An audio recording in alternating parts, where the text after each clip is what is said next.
안녕하세요. 오늘은 구충제가 간에 안전한지에 대한 질문이 들어와서 그거에 대한 답을 좀 알아보도록 하겠습니다. 사실 이제 짱두님이라는 이제 구독자분이 아마 이 질문은 제 기억에 3번 정도 올려주셨던 것 같아요. 요새 이제 애완동물을 많이 키우다 보니까 주기적으로 1년에 한 번 정도씩은 구충제를 좀 정기적으로 먹는 사람들이 있는데 이거 이제 간에 괜찮은지 궁금하셨던 것 같고요. 참고로 오늘은 조금 뒤쪽에 거북한 그림이 있기 때문에 비위가 약하신 분들은 오늘 영상은 그냥 안 보시는 거 추천을 드립니다. 네, 그래서 약국에서 아마 주로 파는 구충제를 이제 물어보신 것 같죠? 그래서 약국에서 주로 구충제 뭐 파는지 제가 이제 봤는데요. 보면 이제 알벤다졸, 광범위 구충제 알비정 이렇게 있고 가장 많이 사용되는 성분이 알벤다졸인 것 같아요. 네. 오늘 이제 기생충 강의 잠깐만 좀 해드리면요. 우리가 기생충 약을 한 2종류가 있는데 보통 기생충을 딱 2개로 나눌 수가 있어요. 그 이제 둥근 모양의 회충이 있고요. 그 다음에 이 약간 칼국수, 납작한 칼국수 모양의 촌충 종류가 있습니다. 근데 실제로 제가 국민학교 때만 하더라도 저희도 기생충이 꽤 많아서 병 검사를 정기적으로 했거든요.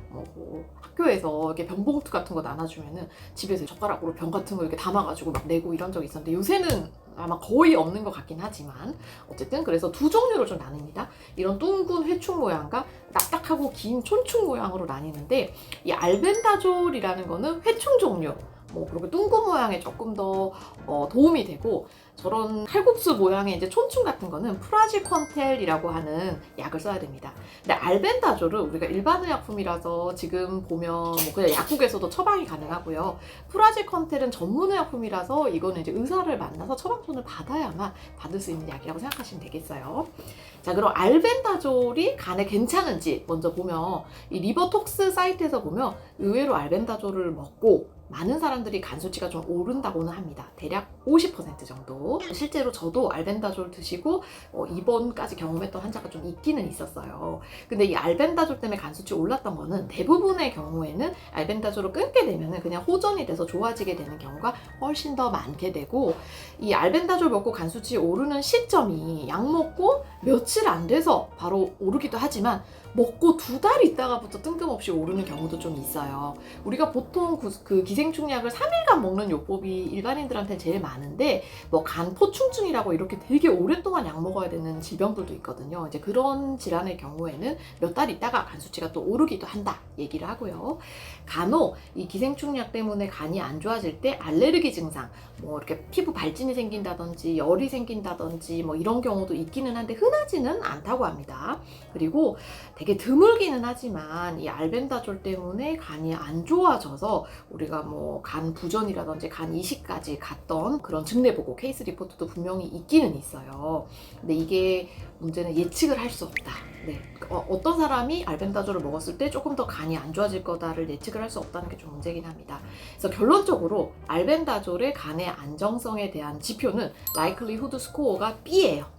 이게 A, B, C, D, E가 있고 A가 진짜 위험한 거고 B는 A만큼은 아니지만 꽤 위험한 거라고 생각하시면 될 것 같아요. 그래서 3일간 이렇게 단기간 먹는 거는 큰 문제는 없을 가능성이 조금 높지만 일부 환자분들은 그 3일 먹는 것만으로도 간이 손상이 되는 분들이 분명히 좀 있을 수가 있고 저도 임상에서 경험을 좀 했었습니다.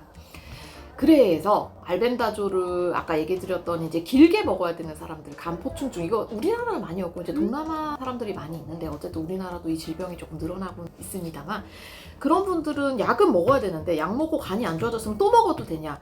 보통 또 드시게 되면은 더 심하게 이제 그런 부작용이 좀 일어난다고는 돼 있어서 약제를 다른 계열로 좀 변경하는 거를 추천을 하고 있습니다.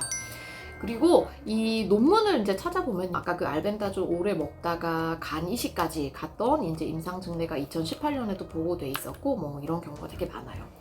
자, 그러면 알벤다졸은 이제 찾아봤고 그 칼국수 해충 종류인 프라지컨텔은 어떤가 보면 프라지컨텔은 의외로 간의 알벤다졸보다는 조금 안전한 편입니다. 프라지컨텔을 먹고 나면 환자들의 약 27% 정도가 간 수치가 좀 오른다고 하는데요. 대부분 이 프라지컨텔 먹고 그냥 끊게 되면은 바로 좋아지는 경우가 많고 간이 손상되는 정도도 알벤다졸보다는 훨씬 덜한 편이라고 해요. 그리고 프라지컨텔에 의해서 간 이식이나 간 부전까지 심각한 사례까지 갔던 경우는 많이 없는 걸로 보고가 되고 있습니다. 그래서 프라지컨텔의 안정성은 likelihood score가 D입니다. 아까 알벤다졸은 B였는데 얘는 이제 D. 조금 더 간에는 안전하다라고 생각해 주시면 될 것 같아요. 네, 오늘 이렇게 구충제에 대해서 알아보았고 여러분들이 대부분 접할 수 있는 구충제는 이 알벤다졸이기 때문에 혹시라도 그거를 3일 먹었는데 간이 안 좋아지는 증상, 뭐 예를 들면 소변 색깔이 갈색으로 나온다던가 눈이 황달이 왔다던가 아니면 너무 피곤하던가 이런 증상이 있을 경우에는 병원 가셔서 한번 간 수치 검사를 해보시는 게 좋겠습니다. 그리고 조금이라도 간이 안 좋아졌다는 느낌이 들면 원인 약제를 중단을 어떻게든 해야 되는 게 첫 번째 원칙이니까 그걸 좀 잘 기억을 해주세요. 여러분 항상 건강하고 행복하세요.